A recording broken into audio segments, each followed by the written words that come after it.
Ada yang menarik, kalau tidak salah kemarin waktu donor plasma ya. Iya. Nah, itu kenapa kok Kiai Samsul mengatakan Gus Gibran? Itu yang pertama. Yang kedua, ya, Gus Gibran layak memimpin DKI 1. Nah, saya mau mempertanyakan ini. Itu konspirasi apa nih? Tetapi memang NU itu bukan organisasi politik tentu. Oke. Kita ini adalah organisasi diniyah, istimaiyah, organisasi keagamaan dan organisasi sosial, tidak ya bergerak dalam politik praktis. Secara umum kan survei selalu tinggi tuh calon presiden. Ya, Pak Anies kan ya gubernur DKI, punya peluang jadi presiden juga kan. Iya. Siapa tahu kan, kalau toh sekarang ini belum NU, kita NU kan gitu kan. Assalamualaikum warahmatullahi wabarakatuh. Waalaikumsalam warahmatullahi wabarakatuh. Pemirsa, saya berhadapan dengan sosok yang mau meng-NU-kan Jakarta.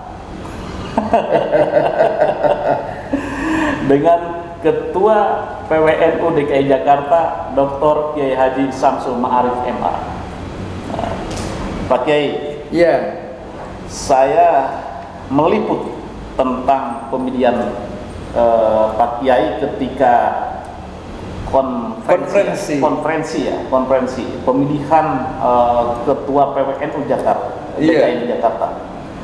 Ada pesan yang luar biasa ketika pidato waktu itu menyampaikan. Apa itu, Bang? Nah, bahwa saya kalau terpilih menjadi ketua PWNU akan meng-NU-kan Jakarta. Nah, ini gimana ini ide dasarnya? Terus kemudian bagaimana nih realisasinya? Iya. Jadi pemirsa begini nih. Jadi konferensi itu musyawarah tertinggi di NU tingkat provinsi, ya, PWNU lah.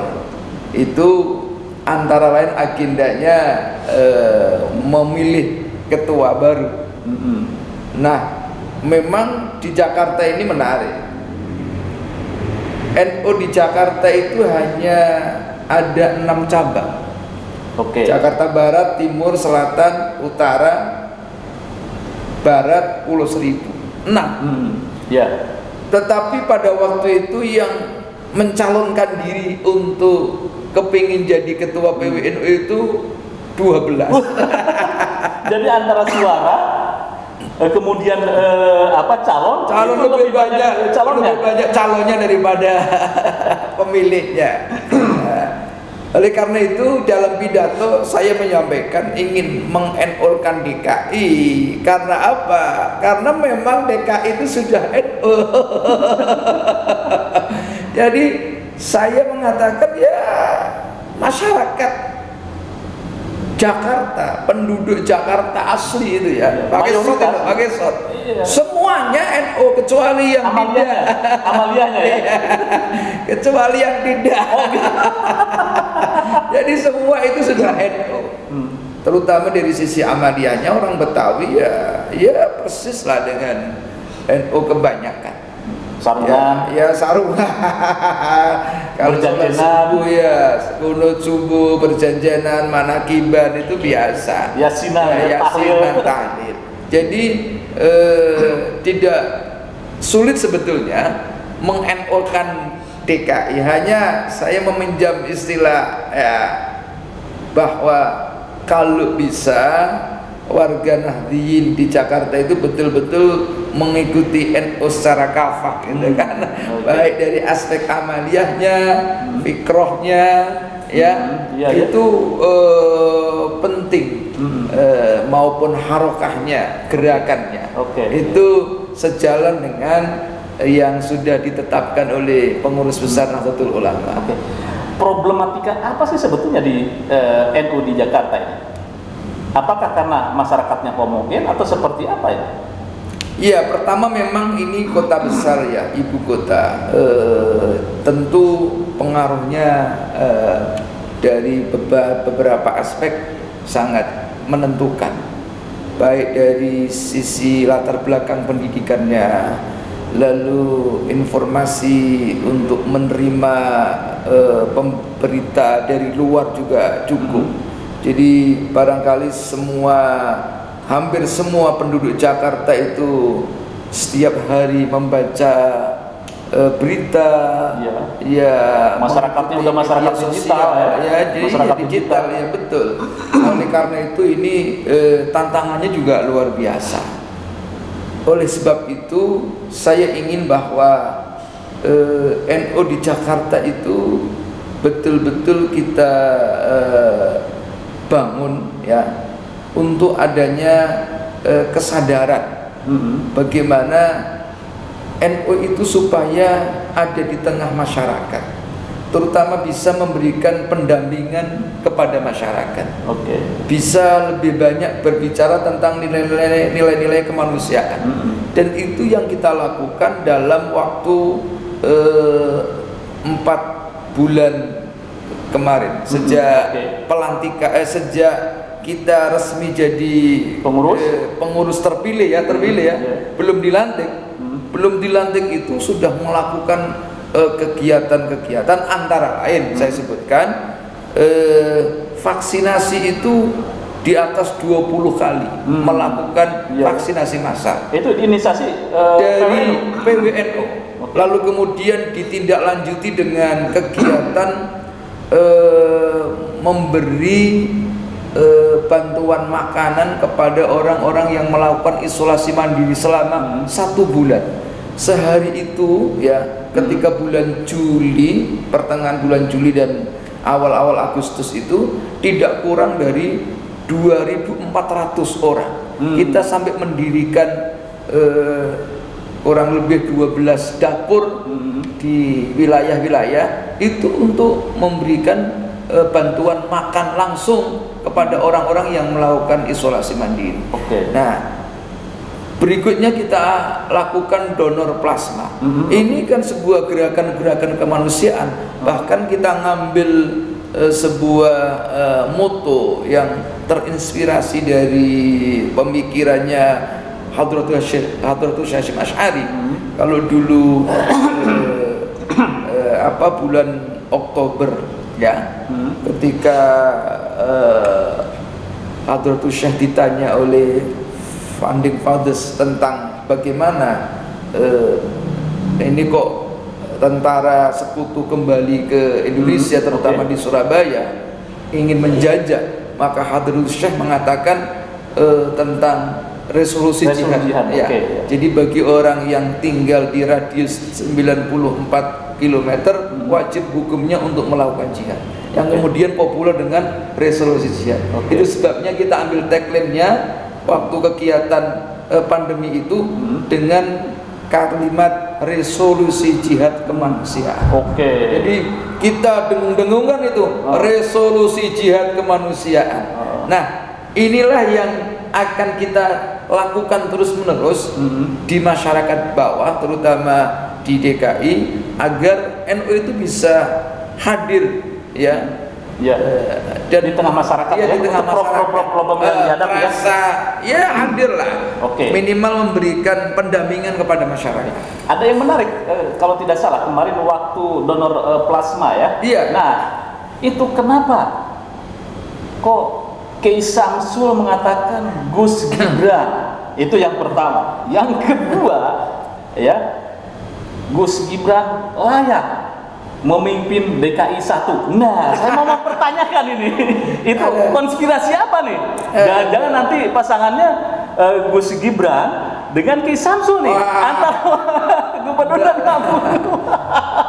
Jadi begini Bang Yusuf, memang kita melakukan kegiatan kemanusiaan itu ya, alhamdulillah ya, mendapat respon yang begitu besar. Hampir semua pejabat negara ini datang.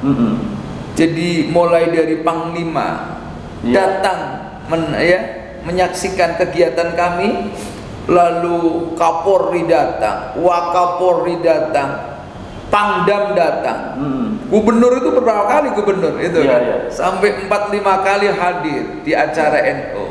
Nah, yang terakhir itu memang kita kedatangan tamu putra Presiden Pak Jokowi, yaitu Mas Gibran. Saya dalam sambutannya itu menyebut dengan kata Gus Gibran. Memang ada yang protes itu, mengapa itu kok Gus digunakan, ya biasanya kan digunakan untuk anaknya para kiai ya. Tetapi kenapa ini kok Gibran dipanggil Gus padahal bukan anak kiai?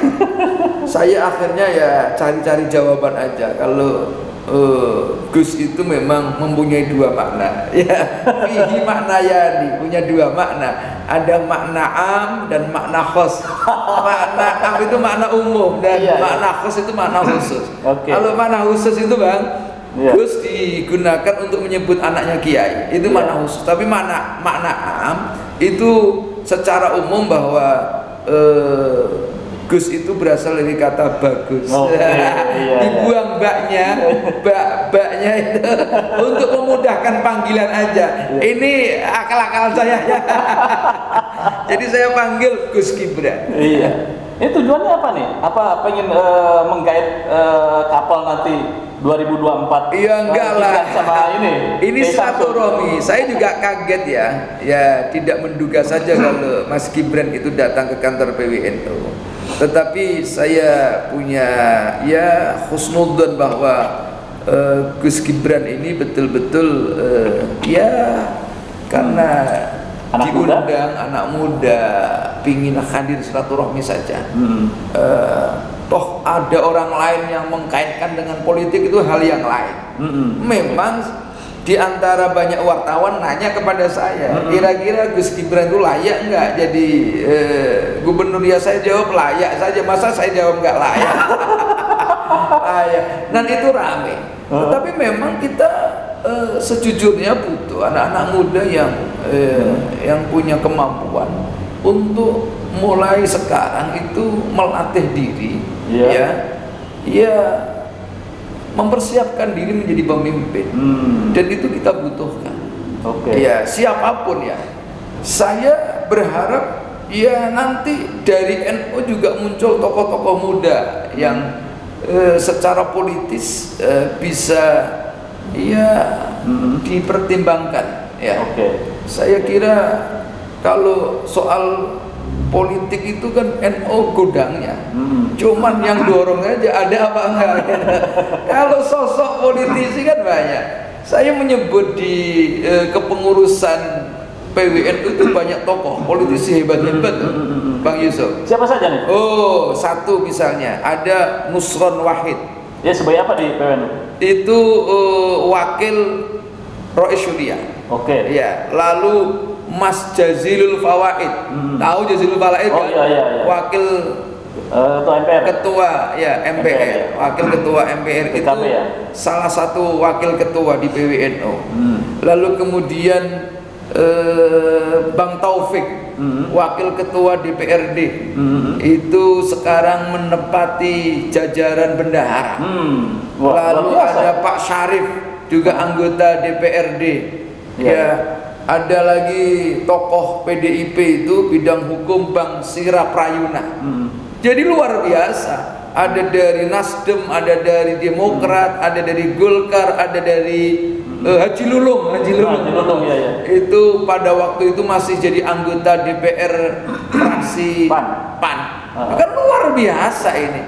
Jadi tidak kekurangan stok untuk PWNU. Banyak politisi di PWNU itu. Tinggal kita dorong saja. Ya bisa jadi gubernur atau jadi wakilnya gitu kan. Siapa kalau ada yang mau, ayo kita punya stok. Misalnya ini kan misalnya kan boleh toh. Misalnya. Tetapi memang NU itu bukan organisasi politik tentu. Kita ini adalah organisasi diniyah, istimaiyah, organisasi keagamaan dan organisasi sosial, tidak ya bergerak dalam politik praktis. Namun bisa jadi ya ada putra terbaik, kader terbaik PWNU misalnya kok ada yang minta jadi wakil gubernur, ya boleh-boleh saja. Misalnya ada nama Nusron, Haji Lulung, atau Mas Jazil, atau siapa disandingkan, mungkin dengan Gibran sekalipun kan bisa jadi. Ini seumpama. Jadi tujuannya Pak Kiai merangkul berbagai diaspora politik tokoh-tokoh NU itu seperti itu ya. Ya, sebetulnya kita ini aja ya Pak. Jakarta ini terutama NU sudah lama kurang di apa namanya ya, biasa-biasa saja. Berbeda dengan NU di Jawa Tengah, NU di Jawa Timur. Girohnya kurang dipertimbangkan banyak orang. Girohnya iya. Nah sekarang ini ya, mudah-mudahan ya kita undang ya alhamdulillah. Sebetulnya Pak Ganjar juga mau datang ke sini itu kan. Ya beliau sudah saya SMS ya, sewaktu-waktu ya akan hadir acara PBNU itu. Jadi nanti bisa undang misalnya Khofifah, undang Bang Emil. Ya terus ya apalagi gubernur DKI ini kan juga layak, misalnya Pak Anies misalnya. Kalau secara umum kan survei selalu tinggi tuh calon presiden misalnya. Ya Pak Anies kan ya gubernur DKI, punya peluang jadi presiden juga kan. Ya siapa tahu kan, kalau toh sekarang ini belum NU, kita NU kan gitu kan. Jadi itu salah satu caranya, meng-NU-kan Jakarta itu jadi merangkul diaspora-diaspora. Betul. Yang ada di mana-mana. Betul, termasuk untuk kembali memanggil, kata-kata yang memanggil gitu. Termasuk teman-teman FPI kita aja ya. Oh gitu ya. Ada teman FPI, mantan FPI ya. Kita ajak rangkul di NU karena memang aslinya itu NU. Oke, terima kasih Pak Kiai. Jadi frame besarnya saya sudah melihat bahwa salah satu program Pak Kiai untuk meng-NU-kan Jakarta itu salah satunya dengan memanggil para diaspora yang ada di berbagai partai untuk kembali mendandani, kembali ke rumah besarnya bernama PWNU DKI Jakarta. Oke, pemirsa, itulah bincang-bincang saya dengan orang yang mengatakan akan meng-NU-kan Jakarta. Ternyata jawabannya salah satunya itu. Dan satu lagi, saya masih tertarik bagaimana nanti Gus Gibran berpasangan dengan siapa di DKI. Tunggu pada waktunya. Menunggu wangsit dari langit. Mudah-mudahan bermanfaat. Jangan lupa like, share, subscribe pada Suka TV. Wassalamualaikum warahmatullahi wabarakatuh.